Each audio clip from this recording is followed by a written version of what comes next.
So, hey, I tried to color my hair, disregarded. It's supposed to be pink and purple, but it's not. I used some old hair color that's been sitting in my room for quite the longest time. Put it on top of another color. So I expected it would be a lesser version because I put it on top of that orange, but y'all didn't come here for that. I don't have my notes, so I'm gonna have to stop this and send my notes to my other phone because they're on this phone and be right back. So while I wait for those notes to get here, sent them from one phone to the other, should be on the way. Okay, my voice. I drank some tea trying to get myself together here and nothing. I don't have on my jewelry. I'm just out here, honey, looking how I'm looking. Which fortunately is very beautiful because I'm a very beautiful girl. Did the notes come through, sis? Anyway, I didn't watch episode 2 of Love and Hip Hop because there's absolutely no way I'm going to sit for two hours and watch Love and Hip Hop. Last week, I saw the first episode. I saw that it was 2 hours and I said, surely this is a mistake. So at the 1 hour mark, I turned it off and I went to my room because I was watching in my mama's room and she had already gone to sleep. But no, it was 2 parts. It was 2 episodes. Other reviewers have done both. I believe Funky Dineva, Ford's Rocks. I'm not sure if Ashley is doing hers. Is it Mitchell? I'm hearing Mitchell in my head, but I feel like that's incorrect. Whatever, girl, whatever. Again, disregard my hair, honey, the baby hairs. I didn't brush my hair all back. You can see it's just, I came out here real quick. I rinsed the color out of my hair. I had the towel on my head and I was like, I got to do something. So I just, and came on out. I didn't have time to really slick anything. And girl, I hate it. I hate it. I look a mess.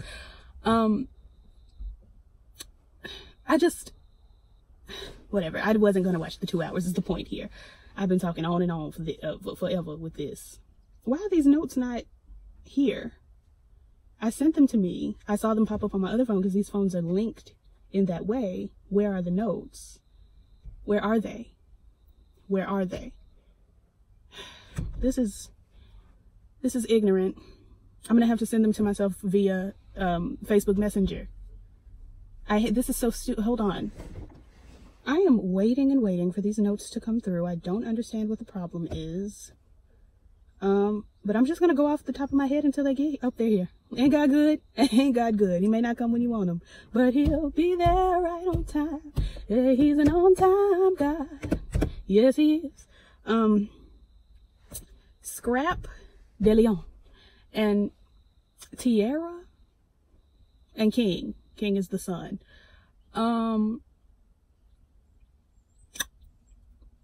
I couldn't care less. There's no more care in me for that. There's none. Scrap is at his mama's house. No, he's at his sister's house. Tierra comes in. I don't know who that is because again, this is my first season trying to watch of Love and Hip Hop Atlanta. He says, "Oh, you look good. Let me see." She turns around and starts twerking in front of their son. He's got to be like 6. If he was 16 or 26 or 36 or 46, it still would have been inappropriate. If I ever saw my mama do something like that, I would have to kick her. I would have to lift my foot and kick my mama in her butt and say, hey now, this is what dreams are made of. Come on, Hillary Duff. Hey now, this is what dreams are made of. Then they, you know, the little dance break. Those of you that are my age and watch Lizzie McGuire. She's like, oh, we at your sister's house, if that is your sister. And I'm just like, girl, if it's not, why would he bring you to one of his girlfriends? Like, if he were interested in dating you, because she wants him back, you know, when I had you to myself, I didn't want you around, you know, I want you back. And he really ain't feeling her like that. But the thing is, if he were feeling her like that, would he not bring her somewhere that wasn't a whole house? I'm like, what? I don't care. He lets us know that she's crazy. Again, I don't know anything about her. I don't know if she's exhibited anything on television to let us also know that she is crazy. But what I do know is, and I'm gonna get this out the way, he's dating Moniece, which if I call her Masika, excuse me, because girl, I don't care enough to differentiate. So, you know, when I was trying to review Hollywood, I was calling Moniece and Masika the same. I still don't know. I'm trying to picture in my mind what Masika look like and I can't see it in my head because they the same. They Same girl, same girl. How could the love of my life and my potential wife be the same girl, the same girl? Man, I can't believe that we've been messing around with the same damn girl. Oh yeah. We are disregarding the fact that R. Kelly is a part of that song, and that's an Usher song now, period. I know Usher's gross too. And they probably were messing with the same girl, which is how they both got the, you know, the disease. I can't think about Usher without thinking about the fact that he had green stuff coming out of his penis. I will never be the same. Never. Never. Moving along though, he's dating Moniece, who has shown us wild and crazy behaviors. And wasn't he dating Tommy, who we also know is crazy? So he has a type. I don't know why he said, you know, with a negative connotation that Tiara is crazy, because, sir, you seem to like crazy women. That's not unusual for you. But whatever. He kind of lets her know that he don't really think they should get back together. I also don't really think they should get back together, but that's just because she's trying too hard. I don't know enough about their relationship to know if I want them together or not, but seeing her doing all that, you know, turning around, twerking in front of the sun, and we're gonna throw you a getting out party, and it's a lot. It's a lot. Oh, I am so pretty. Jesus, how do y'all look at me and just not lust? How do you look at me and just be like, oh, she is, you know, I am beautiful no matter what they say, and words can bring. Look at my smile. Look at my dimple, girl. I am just, I get it. I understand. I don't understand why I don't have a significant other. I understand why the people on the internet be like, girl, you are so beautiful, but I don't understand why in real life people just be like, oh, there she go. There she is. She's just walking by. She's not cute enough for me to holler at, but there she is. But whatever, I'm fine. I don't know what I was talking about because I got sidetracked, because look at me. It's not vanity, it's facts. Moving along. I'm gonna move on to Tokyo Toni. Tokyo Toni she's collaborated with Super for the Crayon Box makeup collection. Her makeup line is, you know, a derivative of. We'll get there. We will get there. You hold on. But yeah, she got this new makeup line. Congratulations. You know, she always looks very well put together. She does a lot of wild colors with her hair and all of that, but her face be beat down. You know, I don't think I could pull off the lime green and the, you know, the level of hot pinks she wears are as far as her hair. But her hair always looks nice. Her nails always look nice. Her face always looks nice. She is a beautiful girl. Tokyo Toni is hands down one of the prettiest girls on the show. And she might actually be the prettiest. Well, Rashida fine. Rashida is a beautiful woman. Whatever. Tokyo's up there. She's top like 3 beautiful girls on the show. So her having a makeup line, I'm willing to, in the words of Monique, I would like to see it. I'm willing to make a purchase. They at the gym.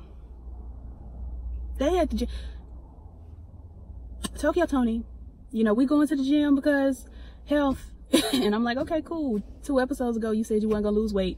2 episodes forward, we at the gym losing weight because health. Okay, praise God. Shekinah was there, and I don't want to call her Shekinah Joe. I want to call her Shekinah Glory because I grew up in the church. Every time I see her, I want to say Shekinah Glory. So Shekinah Glory was here. I found out she's 4'11". It came as a surprise, but then I thought about it and it's like, no, because she's only very slightly taller than Tiny, who I think is 5'9". So they right there together. My best friend, I said 5'9". Tiny is 4'9", I believe. My sister is like 4'10", I think it is. So I understand. I can very clearly visualize how tall they are. And she kind of said she is 4'11" and 190 pounds. And I said, well, Shekinah, why do we weigh the same? What is going on? Why do we weigh? I'm only slightly bigger than you, weight wise, but I got you by half a foot. I don't get it. I am 5'5", and we should not be in the same weight class. It's just, no ma'am. That's not it, sis. There was a young lady who I didn't catch her name. But we gonna get back to her because she had a beef with Tokyo Toni. And then there was a girl, I think her name was Shay. Me and my mama both looked up at the TV and said, The thing about it is, I'm a big fan of tattoos. I love them. I have 8, I think, of them myself. The problem is, her tattoos have no rhyme, nor have they reason. It's just, here's a 4-leaf clover. Here's some lips. Here's a heart. Here is, you know, my mama name, my birth name. I don't think she had anything on her face. But the point is, it was just a bunch of little random, you know. I have a lot of tattoos, but there's ebb and flow, and they're not all in the same place. I don't have like a sleeve or, you know, a leg, what do you call a pant? What do you call it when it's a leg sleeve? I don't know. I don't have that, but they don't look sporadic, if you know what I mean. You know, you've seen these. Well, you probably haven't seen this because it's very rare that my hand is turned out this way. I've got this, you know, and then I've got the chest pieces, and it's just, it's not, it's not what she has going on. What she has going on is too much. It's far too much, and it stops at her face. So it's like from the neck down, we don't know what's going on, and then she's giving you like this makeup down face, and it's like, you know, I'd be looking like, what? Where are we going with this, sweetie? Where are we going? What? When you envisioned yourself as someone with all these tattoos, I just spit it. I was whiff. Like, girl, my mouth is a little moist today. Where? I've spent too much time on this. But anyway, they go to the gym.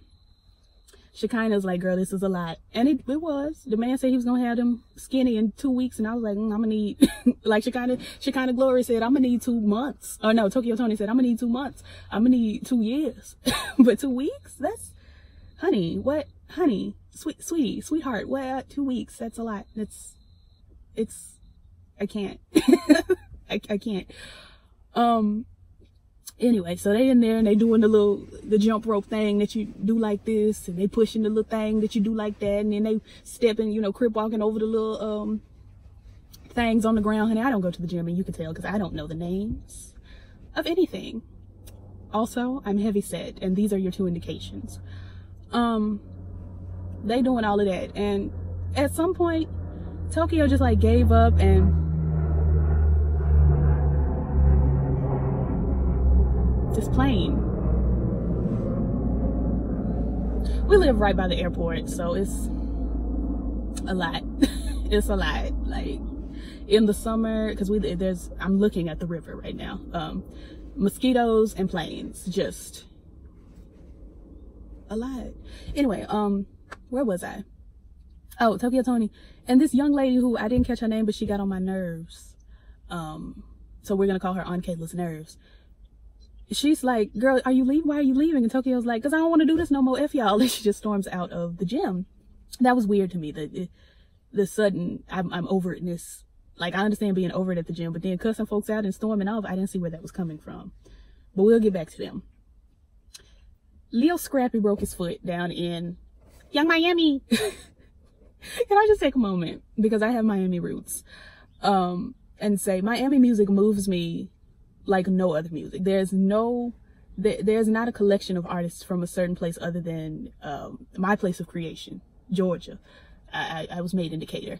So Atlanta music and Miami music, they move me in a way that is, I don't understand it. I don't understand it. I love Trina in a big way. I love Ball Greasy. I love Trick Daddy. I love City Girls. But free JT, please, because as much as I love Miami, she's a beautiful girl to look at. And some of her verses, you know, make me cackle. She is not the heart and soul of City Girls, and we need JT back. I know I'm all over the place. That's because I really didn't care about this episode. Lil Scrappy broke his foot down in Miami, and the Bam is pregnant, and they're all up in Mama D's house, and for some reason the Bam's Mama Bam, has come down from wherever she's from to live in Mama D's house as well, to help take care of the Bam and Scrappy. And my mama would have sent for me to come to her. I cannot see my mama staying in my in-laws' house. I can't see it. And then Bambi was like, well, I told her to stay where she was until we got into our house, and she still came anyway. So it's like, girl, why? What is going on? But the face of 55, Mama D, I'll be calling her that from now on, because this is what 55 looks like, she said with pride. sweetie. So the face of 55, Mama D, is very upset with Mama Bambi, because Mama Bambi is making all these snide remarks and talking about her under her breath and behind her back and in front of her back, because behind your back is in front of your face because your back faces that way, but whatever. And saying all of this, and I'm gonna get this on out the way. Mama D hosts this little commercial for Motel 6. It was nothing but promotion. She took her own down to the Motel 6. They sat poolside. There's not a single Motel 6 that looked that nice by the pool, I promise you. They might leave the light on for you, but they leave them squirrels and rats dead in the pool, I promise. They sitting poolside, and Mama D is basically like, I heard what you've been saying about me behind my back, and, you know, I've moved you to this Motel 6, which I think is very generous. Honestly, she paid for you a room. That's nice. Because let me tell you, if there's somebody I don't want in my house, I'm not going to pay for you to be somewhere else if I don't like you. Now, if it's somebody I don't want in my house, but I don't have no beef with, I just want my house to myself, that's one thing. Yes, girl, let's go on down here and get you a room. But if I don't like you, I'm not going to pay for you a room, which further led me to believe that this was nothing but a Motel 6 commercial. But they had their little argument, and, you know, Mama D gave her the room key and told her she was no longer welcome in her palace. And okay. Moniece is here. She met Scrap DeLeon through Karen King. They were at an event and Karen FaceTime Scrap, and then they met and they talked and they kept in touch, and the rest is history. Okay. Let's see. Akbar. Now they said something about Akbar, and I'm thinking we're gonna see the young man from Love and Hip Hop Hollywood, but we see a young lady from Atlanta. And now I keep my ear to the streets of Atlanta, because again, I love Atlanta music. I love Atlanta rap. I love Atlanta R&B. I love the vibe of music that they have down there, over there, because I think geographically I'm lower than whatever. Akbar, she had a lot going on with her. First of all, she's been shot, which I've never seen a larger collection of people who have been shot or shot at than looking at Love and Hip Hop Atlanta. Now, I understand gun violence is rampant and the girls are getting shot left and right. Rest in peace to Nipsey Hussle. But I just don't know, especially women. I don't think I know any women who have been shot in my personal life. I know of several men who have been shot. I know several men who have been shot at. But these girls on Love and Hip Hop, I think it's more girls on Love and Hip Hop that have been shot than men. I think it's more women on this show that have been shot, and not on Atlanta, I mean on the franchise as a whole, than gentlemen. I don't understand what's going on here. I don't understand. But Akbar, she's a rapper.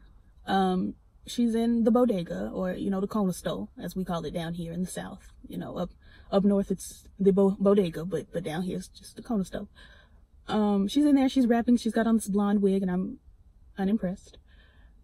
And she's talking to whoever this girl is. Is her name Sierra? I've got something about a Sierra here, but it says who is Sierra. So I'm assuming who is Sierra refers to this girl whose name I don't know. So I'm going to call her Sierra, and if I'm calling the wrong name, I do apologize. I also do not care. She's talking to this girl and talking about how she is trying to get out the hood, and she's rapping, and then she says that this is her 4th album. And I had to pause the show and question everything. Everything that I know about music, which is, by album 2 or 3, we should have gotten out of the hood. By album 2, we should be at least able to afford a nice middle class something apartment. Atlanta is relatively cheap in the grand scheme of America. You could rent you a little house. We're on album 4. Number 1, I ain't never heard of you. Number 2, you still in the hood. And then she goes on to tell us that she has 5 beautiful children. Her words, not mine. She has 5 beautiful children. And each of them are in custody of a relative. in the care of a relative. Not one of her 5 beautiful children is in her care. That is strange to me. Not strange in like, oh, she was mistreating her kids or anything like that. Strange in that you have taken the time to have 5 beautiful children. And you have no custody. None of the children are in your care, in your home. You've not made it out of the hood. And you're 4 albums in. It's time to reevaluate what we're doing. It's time to go get a desk job. For your 5 beautiful children. 5. It's not like she said, I have 2, Nicholas and Nicola Toy, like Spice. That's not it. You have 5 beautiful children. 5. I know my neighbors are like, what is she going through in here? You have 5 children and 4 albums, and you still live in the hood. And you don't have custody of your kids. It is at this point that I would go on down to Hewlett Packard or H&R Block or the Walmart or, you know, a dentist's office or something and say, hi girls, I'm here to apply for a job, for money, for my 5 beautiful children. I was so, her mom must not be with us, because there is absolutely no way on God's earth or anyone else's earth, God, the devil, the archangel, Michael, Gabriel, none of the girls, if they have their own individual earthises, there's absolutely no way on those earths that my mother, Mama Val, would allow me to have 5 beautiful children, be on 4 albums, and not have custody of none of them kids. As Aretha Franklin said in her hit song, Ain't No Way. Ain't no way. There's no way. There is no way. There's no way. I had to give you a little gospel as well. But whatever. Akbar. She goes on down to her cousin's house, to meet her cousin, and her cousin is none other than Kandi Burruss Tucker. And I was further confused. Because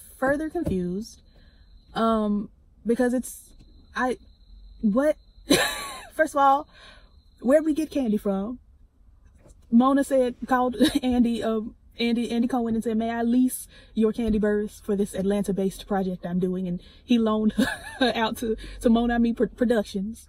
And so she's sitting here with this cousin who's on her 4th album that we've never heard of.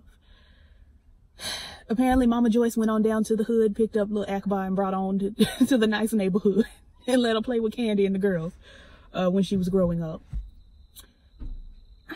I'm confused. The whole situation. She's been shot in the head, she said.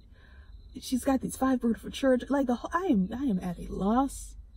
I'm at a loss. But moving along, Kandi loans her money to get an apartment in Buckhead. Now, maybe I misheard, but I really feel like she said in Buckhead. Kandi gave her first and last month's rent for an apartment in Buckhead. Now, I'm trying to figure out how she's going to pay those middle rents. Okay, first is covered, last is covered. The girl has 4 albums, and she wasn't able to get out of the hood off the strength of those 4 albums. How, pray tell? Speaking of, I'm waiting for Pose to come back. Somebody let me know. Let me know if they have a date released. I heard something about June. Anyway, how, pray tell, is she supposed to pay the rent for the rest of the months? The rest of them. The rest. I'm assuming she signed a 6 or 12 month lease. She only got 2 months payment. That means we need about 10 more months. 4 more months. Rent. I guess Love and Hip Hop gonna pay the rest of the rent, but anyway, she brings her son over. He looks just like her. Tells him Big Boo done got shot down yonder. You know, I don't want you out in these streets because I love you, bro. I love you. And, you know, it was very touching, and hopefully she'll get custody of her 5 beautiful children, and hopefully her music will pop off, and, You know, maybe she's the next Cardi B, praise God, you know, for increase. I've spent so much time talking about Akbar. But what I was gonna say is her son's name Derivative? What was the boy's name? I heard it, and I didn't, she said it twice, because they said it when she was at the corner store, and then she said it again in the confessional. And is the boy's name Derivative? What's his name? Somebody tell me. Tokyo Tony's at her home. I kind of liked the decor, but I kind of didn't. Like, it was a lot of hot pink, and I'm like, oh, that's kind of jazzy, that's cute, I would do that.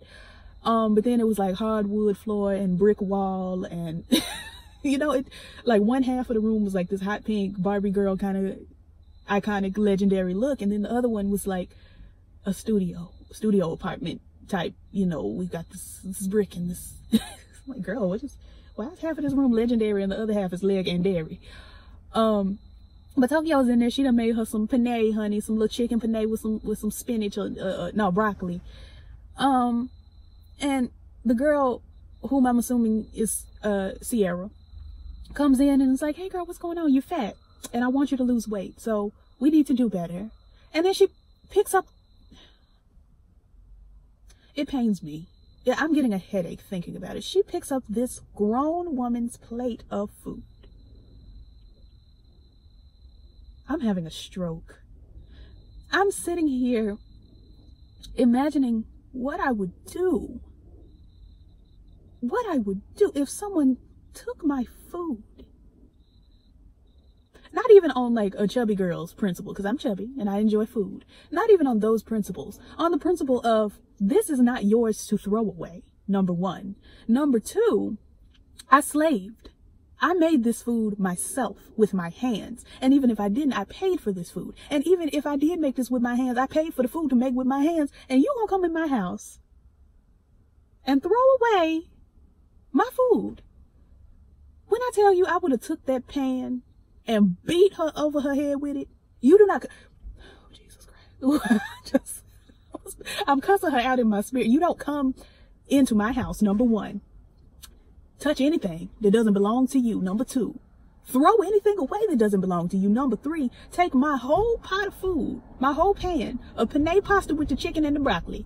Throw it in the sink. Number three, you don't know if I have a garbage disposal or not, so you just put all this food in my sink for nothing.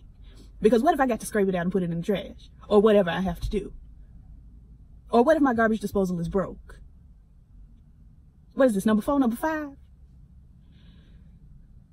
I was so disgusted. I wanted to box that hoe. I want to fight her now. If I see her now, I will swing. But I don't know what she looked like because I didn't look at her good. But the point remains, you don't come into anywhere and take my food. Or my anything. Don't take nothing of mine. That's a trigger for me. When I was growing up, my mama would just give my random toys away to Goodwill without checking with me.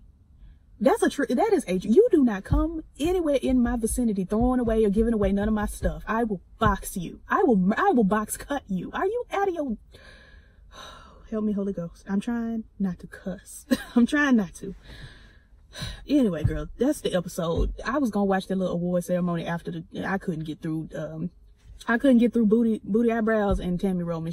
Her hair was ugly. It was too big. It was too blonde. Her face was too stark white.